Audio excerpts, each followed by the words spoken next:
आज अशा मुलींबरोबर बोलायचंय ज्या मुली आपलं आयुष्य आई वडिलांसाठी सॅक्रिफाईस करतात.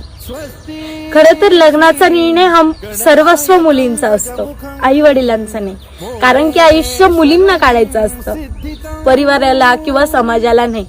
त्यामुळं आज मला मुलींना पण एक गोष्ट सांगायची आहे आणि त्यांच्या आई वडिलांना पण एक गोष्ट सांगायची.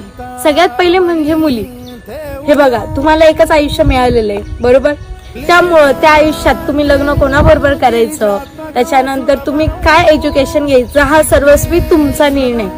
लोक काय बोलतील, आई वडील काय बोलतील, याचा तुम्ही मुळात विचार नका करू. आणि सगळ्यात महत्वाचं म्हणजे आई वडील.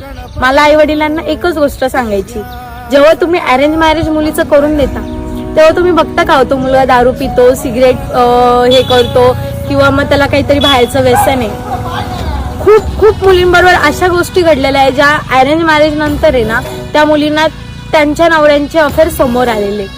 आणि जेव्हा मुलगी लव्ह मॅरेज करते ना, ती त्याच्याबरोबर राहते, तिला तिचं बॅकग्राऊंड माहिती राहतं, तिला त्याचं सगळं माहिती असतं. त्यामुळं जेव्हा मुलगी बोलती ना की मला लग्न करायचं या मुलाबरोबर, माझं त्याच्यावर प्रेम आहे, तर कृपा करून त्यांना नाही बोलू नका. त्यांच्या लग्नाला परवानगी द्या. मुलगा कसा आहे तुम्ही हे सुद्धा बघा. आणि जर तो मुलगा चांगला असेल, समजूतदार असेल, तर तुम्हाला लग्न करून द्यायला काय हरकत आहे.